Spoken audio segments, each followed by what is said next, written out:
The night my daughter-in-law looked across the Thanksgiving table and said, "You know, it must be so freeing not to have to worry about a career anymore. Some people just aren't built for it." I didn't flinch. I didn't raise my voice. I picked up my wine glass, took a slow sip, and smiled at her the way you smile at someone who has no idea they've just made the biggest mistake of their life. She had no idea who she was talking to. Let me back up. I spent 32 years as a forensic accountant for the federal government. Not the glamorous kind you see on television. No courtroom speeches, no dramatic reveals under spotlights. My work was quiet, precise, and relentless. I followed numbers the way a bloodhound follows a scent, through shell companies and falsified records and accounts that had been scrubbed so clean they practically squeaked. I testified in 41 federal cases. I never lost one. I retired 2 years ago when my knees started arguing with my 12-hour days. My doctor told me to slow down. My supervisor, a man 20 years younger than me who called me a national treasure at my retirement party, begged me to stay on as a consultant. I said no. I had a garden to tend and a son I hadn't seen enough of, and I thought a quiet and well-earned life waiting for me. What was actually waiting for me was my daughter-in-law. My son, Levi, is 41. He's kind and steady and looks so much like his father that sometimes when he walks into a room I have to catch my breath. His father passed 11 years ago. Heart attack, fast and cruel and without warning. And after that it was just the two of us for a long time. Levi checked in on me every Sunday. He brought me groceries when my back went out. He is without question the best thing I ever did with my life. He met her 3 years ago. Petra was her name, and I want to be very precise here, because precision matters in a story like this. Petra Langdon, 34 years old, with a smile that arrived a half-second too late to be genuine and eyes that were always calculating something. I didn't dislike her immediately. That's important to say. I tried. I drove 40 minutes to her favorite restaurant when Levi introduced us. I sent her a handwritten birthday card that first year. When she said she was starting her own interior design consulting business, I told her that sounded exciting and meant it. I wanted my son to be happy. That was all I wanted. But small things accumulated the way they do. The first holiday dinner at their house, she seated me at the far end of the table, next to Levi's college roommate's girlfriend, who knew no one and spent the evening on her phone. Levi didn't notice. When I mentioned it afterward gently, he said I was reading too much into a seating chart. Maybe I was. I let it go. Then there was the matter of the house. Levi had always talked about owning property upstate, Lake Country, 2 hours north, the kind of place his father and I used to drive to on long weekends before the kids, and the mortgage made long weekends a distant memory. When Levi mentioned he and Petra were looking at a property up there, I was genuinely happy for him. When he asked if I'd be willing to loan him a portion of the down payment, $60,000, I said yes without hesitation. We had a conversation about it. Not formal, not documented, because this was my son. We talked about it at my kitchen table over coffee, and I wrote him a check and he hugged me and said he'd pay me back within 5 years, more if things got tight. I told him the timeline didn't matter. I trusted him completely. What I didn't know, what Levi didn't know, was that Petra had also asked her parents for money, and her aunt. And according to what came out much later, a former business partner who thought he was buying into her design firm and instead found his name attached to a property he'd never seen. But that came later. In the beginning, it was just a lake house that Levi showed me photos of, and a daughter-in-law who had started, slowly and then all at once, making me feel like a guest in my own family. She did it cleverly. That I'll give her. She never said anything outright cruel, not at first. She rearranged plans in ways that excluded me just enough to notice but not enough to prove. Levi's birthday dinner moved from my house to a restaurant, then to a restaurant I didn't know about until after the reservation was made. A summer barbecue I'd been told was casual turned out to have 30 people and a catered spread, and my chair, somehow, ended up behind a column. Little things. The kind of things that make you feel like you're losing your mind for noticing them. I noticed. And then she started talking to Levi about my finances. I found this out the way you find out most things you weren't supposed to know, by being in the wrong place at the right time. I had stopped by their house to drop off some documents Levi needed, a box of his father's old papers he'd been asking for. Their front door was unlocked, the way it always was on Saturdays. I called out, heard Levi say come in from the back of the house, and walked through the hallway just as Petra was saying quite clearly, she can't be managing that much on her own. Someone should have access. She was talking about my accounts. I stood very still in that hallway. I am 63 years old, and I have spent a career in rooms where people said things they didn't know were being recorded, and I have learned that the most valuable thing you can do in a moment of revelation is nothing. I stood still. I listened. She said maybe 4 more sentences. Something about making sure assets were protected. Something about her knowing a financial advisor who handles this kind of thing for older clients. Then I walked into the kitchen and said hello and set the box of papers on the counter and had a perfectly normal cup of coffee. But on the drive home, I was already thinking. I didn't confront Levi right away. I know how these things work. If you go in loud with accusations and alarm, the person you're trying to reach closes down, and the person you're warning them about gets to play the wounded party. I've seen it in investigations. I've seen it in families. So I went home, and I made a phone call to a colleague, retired like me, but with contacts at 3 major banks and a forensic software license he wasn't technically supposed to still have. And I asked him to help me take a quiet look at a few things. What we found took 4 weeks and turned my stomach. Petra's design business was not a design business.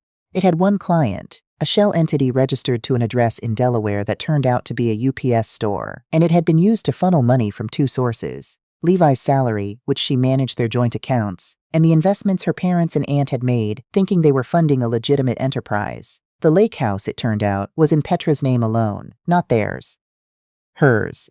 The paperwork Levi had signed at closing had a clause he hadn't read, a clause that, under certain circumstances, gave her sole right to the property and its equity. The $60,000 I had loaned my son had been absorbed into an account that bore his name but that she controlled entirely. I sat with this for 3 days. I made myself eat. I walked in the garden, and I talked to my late husband's photograph, and I said some words I don't usually say, and then I sat down and I made a plan. Because here is what 32 years teaches you. Evidence is everything. Emotion is for later. First you build the case. The Thanksgiving dinner was Petra's idea. She hosted it, which should have seemed generous, and which I now understand was strategic. She wanted to control the environment for what she was planning. I know this because of what happened at the table. We were 12 people, both sets of parents, a few friends of theirs, Levi's cousin Rennie, who drove up from Maryland. The food was beautiful. She was not, whatever else I will say about her, a careless host. We were midway through the meal when the conversation turned to careers and retirement, the way it does at tables full of people in their 40s and 60s. Petra's mother mentioned my background in federal accounting, and Petra, who had been laughing at something someone said a moment before, let the laugh fade in a very specific way, the way a mask comes down, and she said it. You know, it must be so freeing not to have to worry about a career anymore. Some people just aren't built for it. The table went quiet by a degree, not dramatically, just the way a room gets when a tone shifts and no one is sure whether to acknowledge it. Levi said Petra. I said, oh, I keep myself busy. She smiled the smile I had seen 100 times by then. The smile that said she had already won something. Of course you do. Little projects, little hobbies. It's sweet. It's important to have purpose at your stage. Your stage. I was 63. I had testified in federal court 8 months prior as an expert witness on a wire fraud case. But I smiled back at her, my own smile, the one that I have had occasion to use when opposing counsel makes a mistake they don't yet know is a mistake. It really is freeing, I said. Retirement gives you so much time to get your affairs in order. I watched something flicker behind her eyes, just for a second. I've been very thorough about it, I added pleasantly, and turned to compliment Rennie's daughter on her new school. I called Levi the next morning and asked him to come over alone. I had thought carefully about how to say what I needed to say, and I had decided to just say it. No softening, no preamble. He was my son, and he was about to have his life pulled out from under him, and he deserved the truth delivered plainly. He sat at my kitchen table, the same table where I had written him the check, the same table where his father used to do the crossword puzzle on Sunday mornings, and I put a folder in front of him and I said, I need you to look at this. Take as long as you need. I'll be right here. He was quiet for a long time. Then he said, Mom, this can't. It can, I said. I know it can because I checked it 3 times and had 2 other people check it independently. I'm not wrong about this, Levi. I have never been wrong about this kind of thing. He put his hands flat on the table. He's like his father that way. When something hits him hard, he goes very still, like he's trying to keep himself from being moved by it. The house, he said finally, is in her name alone. Yes, the account. The withdrawals are documented. Dates, amounts, destination accounts, all of it. He sat there for a long time. I got up and made coffee and put a mug in front of him and sat back down and waited. This is also something 32 years teaches you. When someone is processing something real, you wait. You don't fill the silence. The silence is doing necessary work. I believed her, he said. And the way he said it broke something in me quietly, the way the best kinds of breaking are. Not loud, just final. I know you did, I said. She's very good at what she does. Not good enough, apparently. No, I agreed. Not quite. By January, we had retained a family law attorney and a separate financial crimes attorney, an old contact of mine who owed me a considerable professional favor, and who, when I explained the situation, used the phrase open and shut twice in the first 10 minutes of our call. Petra had made the mistake that most people make when they believe they're the smartest person in the room. She had been sloppy in her confidence.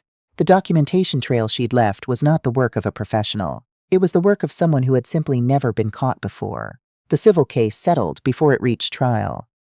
I will not disclose terms here because my attorney advised against it, but I will say that the lake house was sold and the proceeds distributed in a manner that reflected the actual contributions of the people who had funded it. Her parents, her aunt, Levi, me, her business partner, who had not known he had one, was made whole as well. Petra's attorney sent a letter calling the entire proceeding aggressive and disproportionate.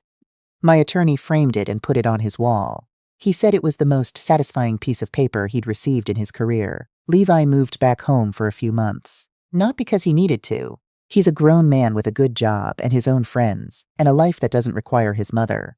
But because he asked if he could, and I said, of course. We watched old movies on Sunday nights, and I made my mother's pot roast on Thursdays. And we talked about his father in the way we hadn't talked about him in years, easy and without grief. The way you can when enough time has passed that love isn't sharp anymore. He told me he had noticed things over those 3 years. Small things, the same small things I had noticed. He'd talked himself out of them, he said, one by one, the way you do when you love someone and you want to be fair to them and you keep giving them the benefit of a doubt they're quietly collecting like currency. You should have told me earlier, he said, one night. You weren't ready to hear it earlier, I said. And I didn't have the evidence yet. He thought about that. How long did you know? I suspected from the hallway conversation. I knew for certain after the first week of the investigation. That was months before Thanksgiving. Yes. And you just sat at that table and smiled at her. I looked at my son across the kitchen table that had been in this house for 30 years, that had held so many meals and so many conversations and one very important folder of documents. I thought about all the things a person carries quietly so that the work can get done. The 41 cases, the years of precision, the patience that isn't passivity but something much more deliberate. I smiled, I said, because I already knew how it ended. There's a moment in every case right near the beginning when the shape of the thing becomes clear to you.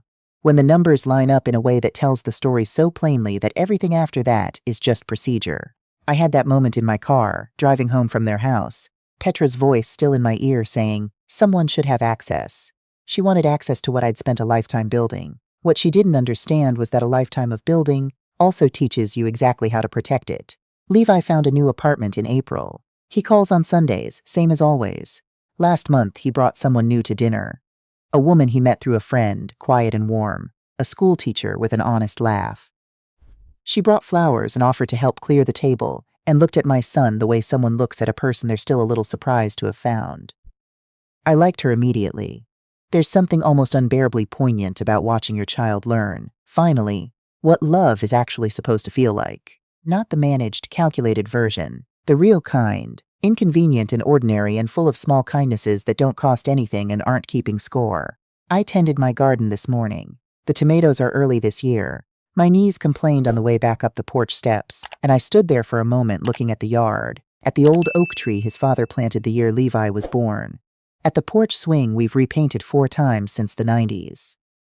Some things, if you tend to them carefully, outlast everything that tries to diminish them. I have always known that. I'm glad my son is beginning to learn it too.